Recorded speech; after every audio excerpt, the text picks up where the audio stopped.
Radio Kédougou, le journal avec Sotelma Malitaire. Bonsoir à tous, merci de votre fidélité sur notre antenne. Bienvenue dans ce journal au sommaire.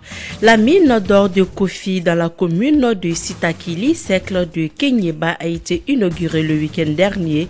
L'exploitation de ce bijou devrait rapporter à notre pays plus de 13 milliards de francs CFA en 5 ans.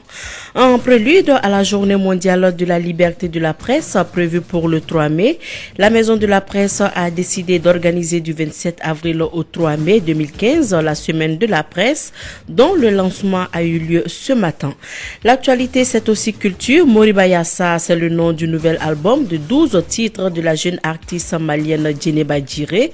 Dans son album, elle incite les autorités maliennes et les groupes armés du Nord à tout mettre en œuvre pour le retour de la paix au Mali. Voici pour vous les titres. Mariam Kouyaté est au microphone.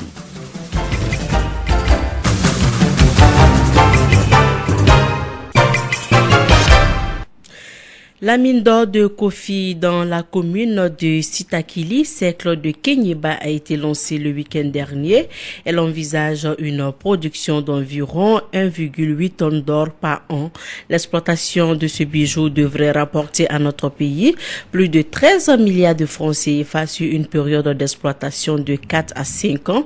Elle permettra par ailleurs à notre pays de conforter sa position de 3e pays producteur d'or en Afrique. Kassim Traoré nous en dit plus.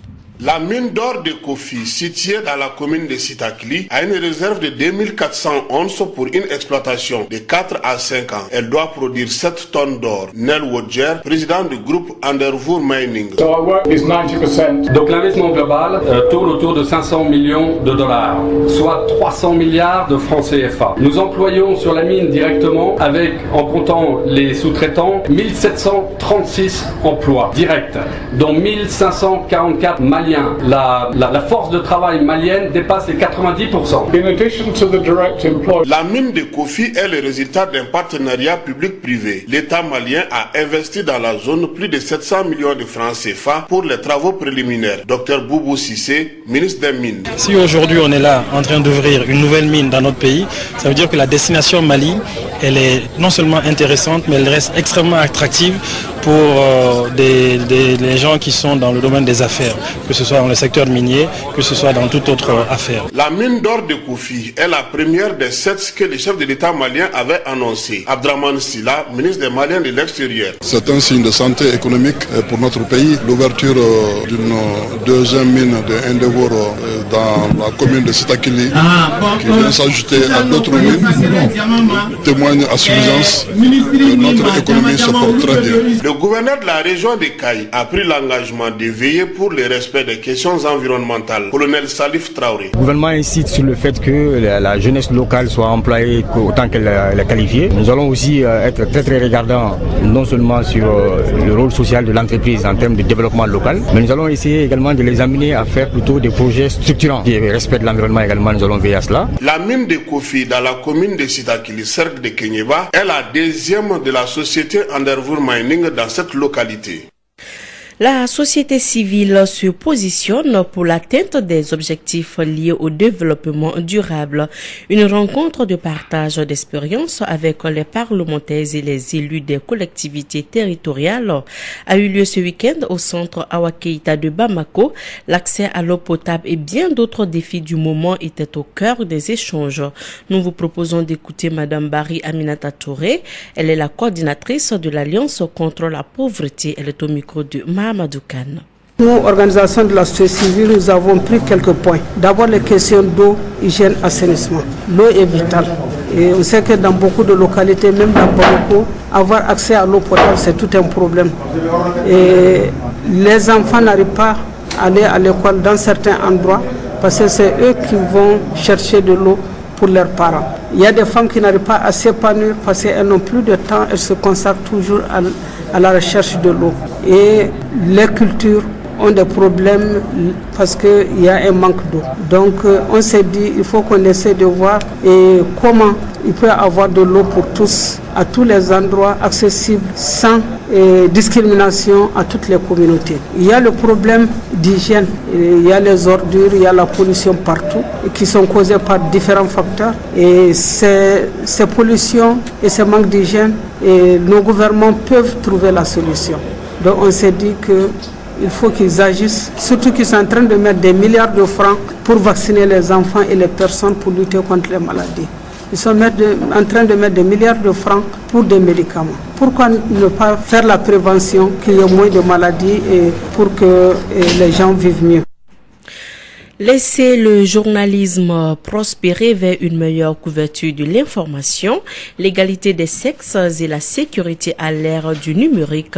C'est le thème choisi par la Maison de la Presse pour la Journée mondiale de la liberté de la presse, prévue pour le 3 mai. À la faveur de cette date, la Maison de la Presse a décidé d'organiser du 27 avril au 3 mai 2015 la Semaine de la Presse. Le lancement a eu lieu ce matin à la Maison de la Presse. Aminata Diallo nous en dit plus. Durant cette semaine, plusieurs activités sont en cours, notamment des conférences débats, des journées portes ouvertes, un concours des journalistes en herbe et autres activités sportives. Cette semaine a pour objectif montrer le rôle de la presse. Mahaman Hamei Sissé, parrain de la semaine.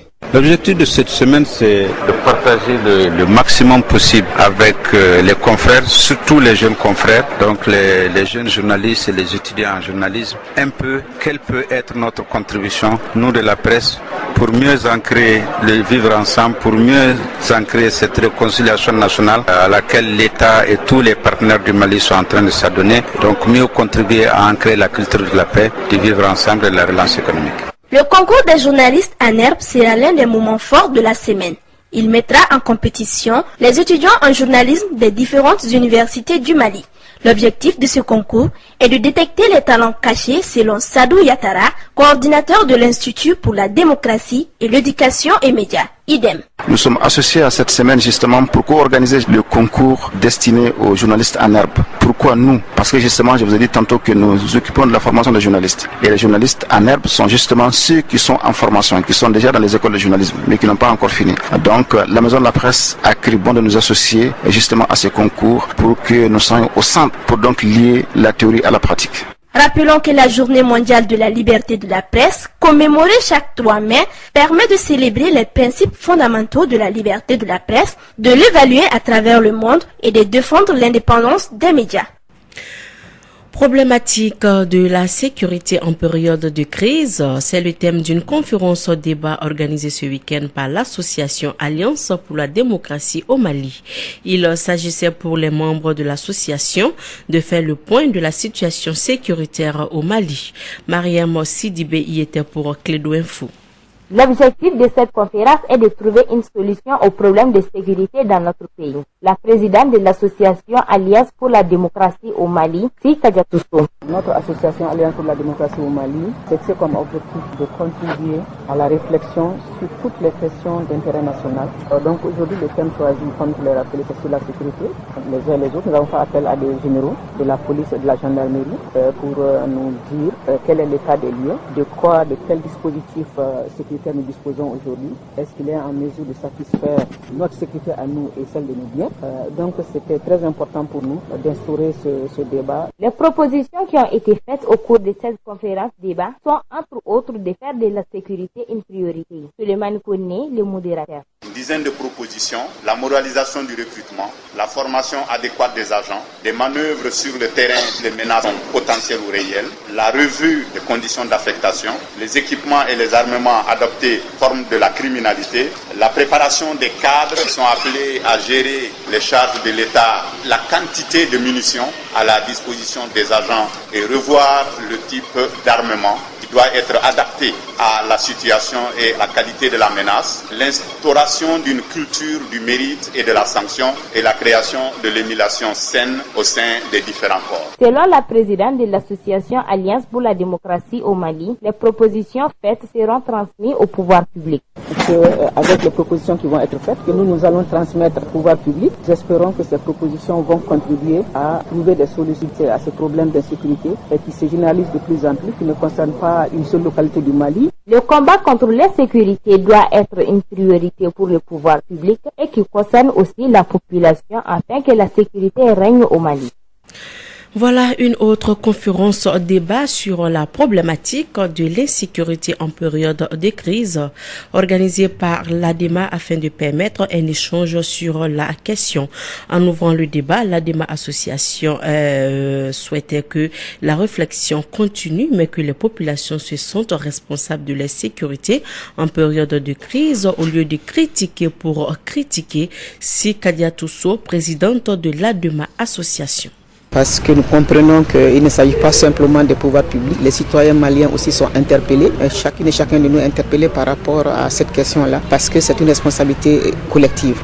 Donc c'était très important pour nous d'instaurer ce débat et cela fait partie de notre programme d'activité au niveau de l'association Alliance pour la démocratie au Mali. Les pouvoirs publics ont conscience que c'est une question qui préoccupe beaucoup les Maliens et sont en train d'essayer de trouver des solutions à cette problématique-là. Je pense qu'avec les propositions qui vont être faites, que nous allons transmettre au pouvoir public, nous espérons que ces propositions vont contribuer à trouver des solutions idoines à ces problèmes d'insécurité qui se généralisent de plus en plus, qui ne concernent pas une seule localité du Mali, c'est le nord, le sud, le centre, dans nos foyers. Personne ne se sent plus en sécurité dans notre pays. Je pense que ce soit dans la journée ou dans la nuit, on ne dort plus que d'un seul œil. Et ça, c'est vraiment dommage. C'est une situation que notre pays ne connaissait pas avant. Et nous sommes tous maintenant préoccupés par ça, mais il ne suffit pas de dire voilà le constat, il suffit aussi de réfléchir et de dire quelles sont les solutions possibles et également de ne pas tout mettre sur le dos des pouvoirs publics, c'est de dire aussi quelle est notre part à nous-mêmes, notre part de responsabilité à nous-mêmes en tant que citoyens.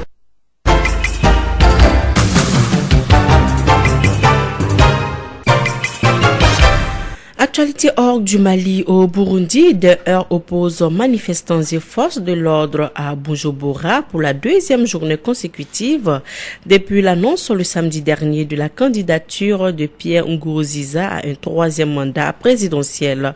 Au moins 2 manifestants ont été tués hier. Au Niger, une attaque du groupe islamiste Boko Haram samedi aurait coûté la vie à une 50aine de soldats nigériens basés sur l'île de Karanga sur le lac Tchad. Le ministère nigérien de la Défense ne confirme pas ce bilan et indique dans un communiqué des opérations en cours pour chasser Boko Haram de l'île. Le FPI, Front Populaire Ivoirien, participera bien à l'élection présidentielle d'octobre prochain en Côte d'Ivoire.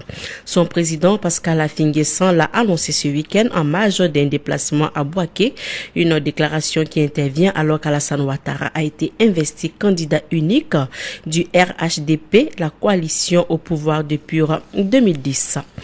Au Togo, 48 heures après les élections présidentielles, toujours aucune tendance et encore moins de résultats n'ont été communiqués. La commission électorale togolaise a entamé un travail de compilation et de vérification. La coalition de Jean-Pierre Fabre s'avance en affirmant que son candidat est en tête au vu des résultats partiels.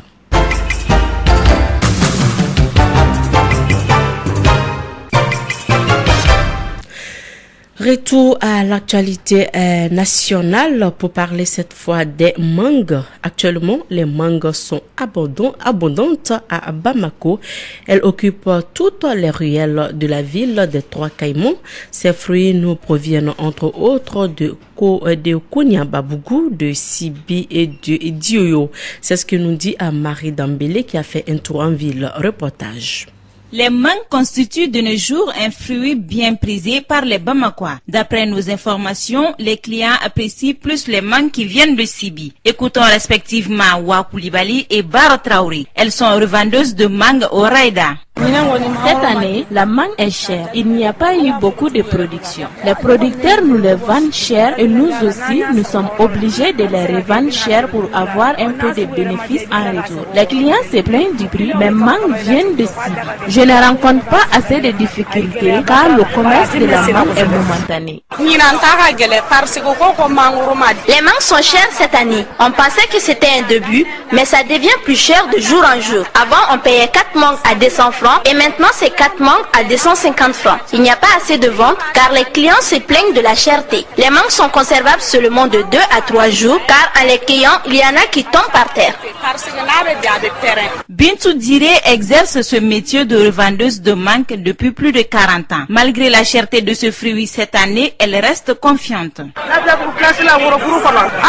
Nous vendons à la place de la Fiabougou. Les mangues nous proviennent de Konibabougou, non loin de Bamako. Nous avons des clients qui viennent nous livrer à notre place. Même si c'est cher cette année, moi je n'ai pas de difficultés car j'exerce ce métier il y a plus de 40 ans.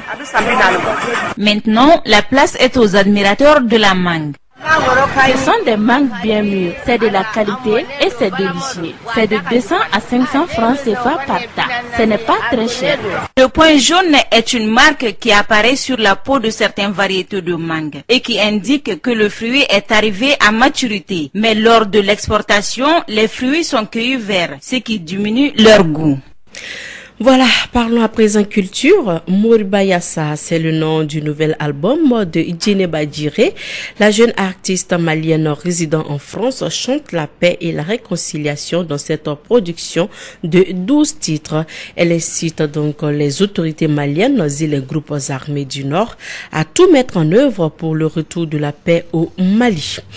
Parlons sport avant de terminer ce journal. Dans le cadre de renforcer la capacité des cyclistes maliens, les assurances bleues ont remis un important lot de vélos et accessoires d'une valeur de 50 millions de francs CFA à la Fédération malienne de cyclisme. C'était ce matin au siège de la dite société. Écoutons le président du conseil d'administration des assurances bleues, Mamadou Senzi Koulibaly. Il est au micro de Ousmane Traoré. C'est avec un plaisir aujourd'hui que je m'adresse à vous pour vous dire que ce n'est ni le lieu ni le moment de féliciter les cyclistes parce qu'on a fait cet effort. C'est parce qu'on croit en eux pour qu'ils nous apportent dans les meilleurs délais un trophée africain. C'est en ce moment qu'ils seront félicités et remerciés et c'est en ce moment qu'il y aura une reconnaissance envers les assurances bleues. Et on a fait ces gestes. En retour, nous voulons être récompensés par un trophée. Et en tout cas, c'est la responsabilité citoyenne, la responsabilité sociale de l'entreprise qu'on veut démontrer aussi à travers ce mécénat. Et puis en football, au compte de la 4e journée de la Ligue 1 Orange, hier le stade malien a repris la tête grâce à sa victoire 2-0 sur l'AS Bakaridjan. Même score entre l'USFAS et le Niana de Koulikoro. À Mopti, le Sabana et l'AS Réel ont fait match nul, 0 but partout. Match nul également entre les 11 créateurs de Nyarila et l'AS Police, 2 buts partout. Enfin, l'Avenir de Tombouctou a signé forfait face au CS Dougou-Olonvilla. La journée se poursuit donc cet après-midi. Il est 16h passé de 20 minutes dans les studios Djeli Baba Sissoko. C'est donc la fin de cette édition qui vous a été présentée par Maria Makouyaté. La mise en ombre a été assurée par Amara Akone. Dans un instant, votre émission Allo Clédou avec Yelimadi Akonate. Bonsoir.